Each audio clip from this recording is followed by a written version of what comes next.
The plow stopped at the last cabin here, our last house on Dosewallips Road. We are still a mile from the actual beginning of the Forest Service Road and entry into the Epilog National Forest. My car is parked quarters of a mile back at the last turnout where the plows turned around. There's one guy ahead of me. I see multiple footprints, maybe two guys ahead of me, but no, one guy ahead of me because I talked to him. There are trees down here. We will see how far we get. This may be a very short hike. Another vehicle realizing the impossibility. So we've obviously not gone very far. The only reason I'm making progress is I am following in the footsteps of other people. So I'm not the only one crazy out here. But whoever led this charge had the post hole all the way. I believe one of the other guys ahead of me has snowshoes. I do not have snowshoes. And then we're also getting into more down trees here, as you can see. I just dug down. We're on top of about 6 to 8 inches of snow here on Dosewallips Road. As I said, it's only 11 o'clock in the morning, so we've got plenty of daylight to go maybe a mile or two and then back out of here, because I think that's about all we're going to be able to do here. Well, we have made it here to the big entrance of the Epilog National Forest, end of the paved road, beginning of the Forest Service Road. I'll just turn around. Just pardon the sun glare here. That first trekking pole is down to pavement, I believe. I'm pretty sure it is. And let me now pull it out. So yeah, it was down past the first the joint there. Way past the first joint down there. So this looks like 8 to 10 inches there.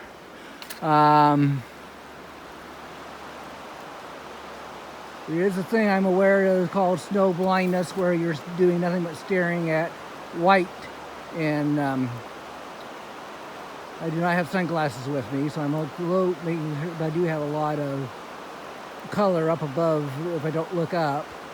I'm just following other people's post holes. If I was the lead, this would be really tedious. So I got a Snickers bar. I'm going to find a nice tree or something clear to sit in the sticker bar and reevaluate my sanity of continuing. Okay, that is the tree with my trekking poles leaning up against it that I have enjoyed a Snickers bar and reevaluated everything. There is one set of tracks heading up, which is the guy ahead of me. I know he has overnight gear, so there's no guarantee he's coming back tonight. There's no guarantee anyone else is coming up behind me. This is a beautiful day. Sunshine, warming temperature, but we got 10 inches of snow here. There's no parking where the plow's in, so you have to hike in an extra half mile. So no guarantee of anyone coming up behind me. We have the bright sunshine on the snow. I do not have sunglasses. Snow blindness is a thing I'm aware of, and so if you don't know about it, look it up. You can get all that bright light reflecting off the white of the snow, and it can impact vision.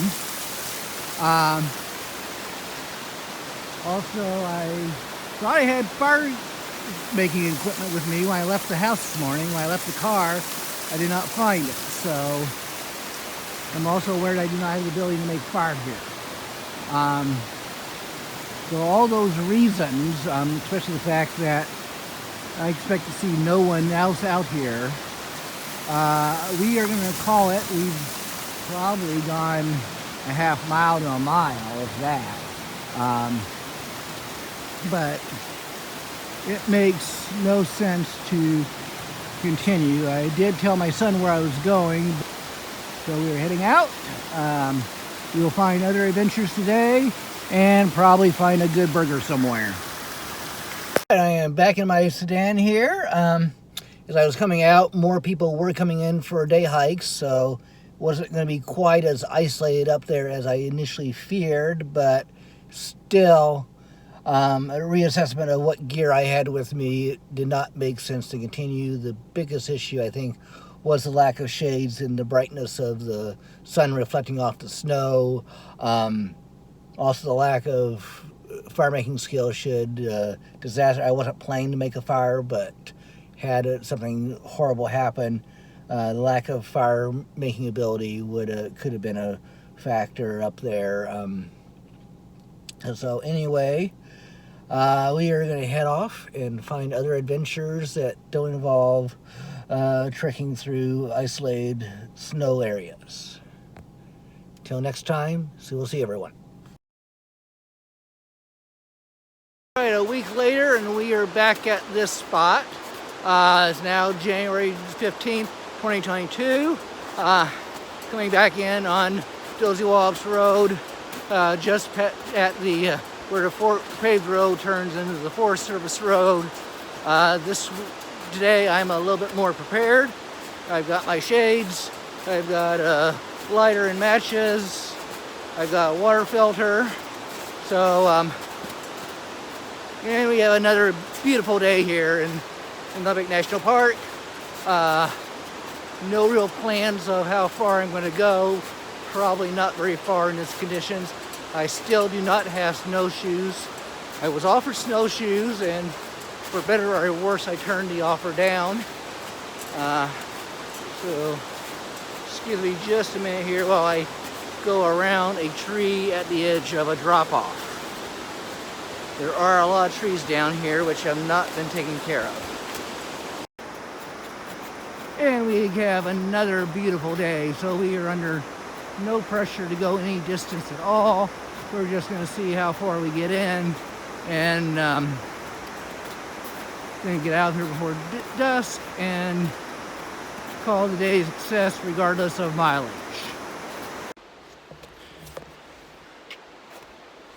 All right, slow going here. Of course, if I didn't film, it would be a little bit faster. But anyway, I'm probably a mile in or so. I actually don't see someone. I was about ready to say I've not seen anyone since leaving the parking lot. However, there were at least 3 or 4 cars parked there leading up to where the plow stopped. And I saw 2 parties, so I know people are ahead of me. And actually now I'm seeing 1 person up ahead of me just as I start filming this. So even though I've not seen anyone, I don't feel apprehensive being out here, quote, alone. 2 people know where I am. Both have my Garmin data, and both are expecting contact from when I get out. So we're trying to avoid the day hiker who disappears and no one knows where he went. All right, I'm going to shut this off and get past the more trees, and there's maybe 2 kids having fun in the snow, which is always good. I pity the first guy who thinks as this starts to melt out, they're going to drive on up to the main trailhead, and unless it's the Forest Service crew, a big shout out to those guys who do all the work. Someone's going to spend their entire day doing nothing but clearing trees. So hats off to whoever does it. Either 4-wheeler looking for a little bit of adventure and trying to get through here, or a luscious trail crew and Forest Service Department trying to finally get this open.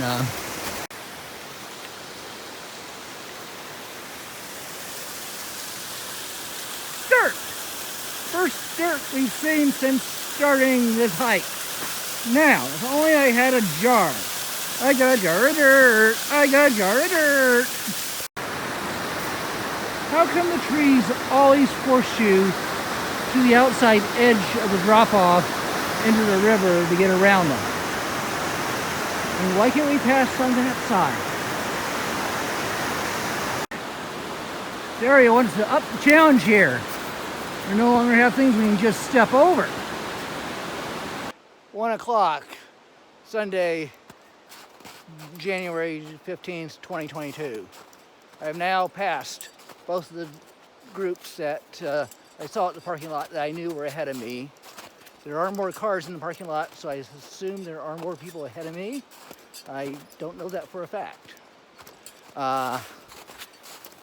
Still only on about maybe 6 inches of snow, but it seems to be getting a little bit less compacted down.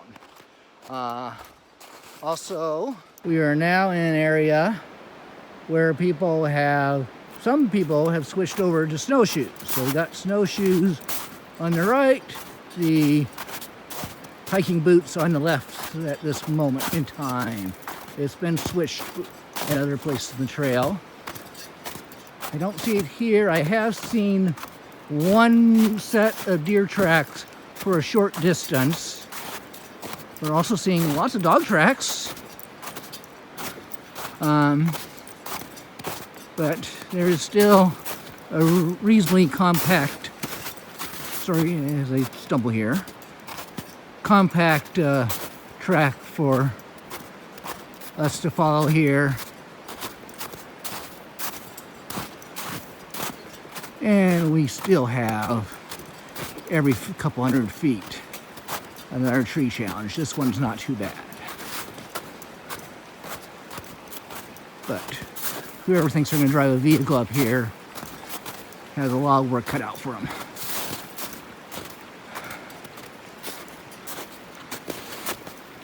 That's where I'm headed. Where I came from, I try to take a direct route rather than following the trail, the path around to the edge. And I don't know how well you can see it or not, but coming straight across from that last tree, I post-hole down about 4 inches every single step, whereas the path was over on that side.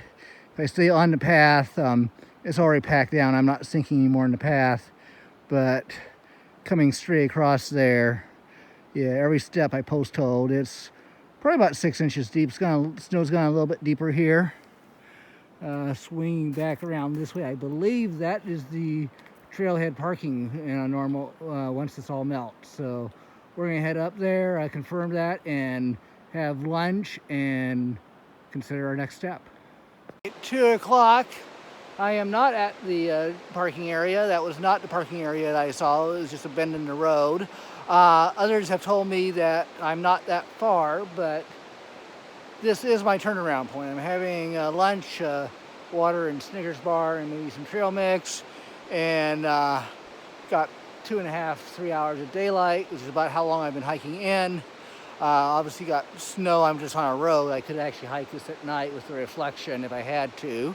Now the people who told me that it wasn't that far from the actual parking and trailhead were 2 gals who were coming out after spending the night. Now the funny story there is that they actually did the approved thing and checked with the ranger station before going in. The ranger station told them, no, it should be easy access up to Dosewallips campground, varying from patches of snow to maybe a couple inches in spots, but easy access, easy for a one-night hike. Instead, this is what they have been dealing with. They're on top of about 6 to 8 inches of snow here all the way. They only went to Elkhorn, which is 4 miles short of their target, and I believe they will be sending a message and photos to the ranger station to update them on conditions.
wrapping up today's trip. Hiked in up Dosewallips Road. We were parked here at mile point 6 on the Dosewallips Road.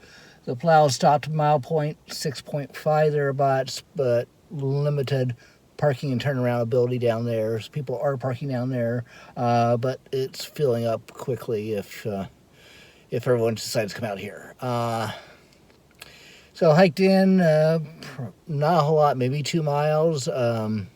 I did not reach the main parking, the original trailhead parking, which is about 2 miles in, so I was just shy of that. People told me it was right around the corner, but I was at my 2 o'clock turnaround point, and I found a freshly downed tree that made a perfect lunch spot. So that is where I had lunch and turned around.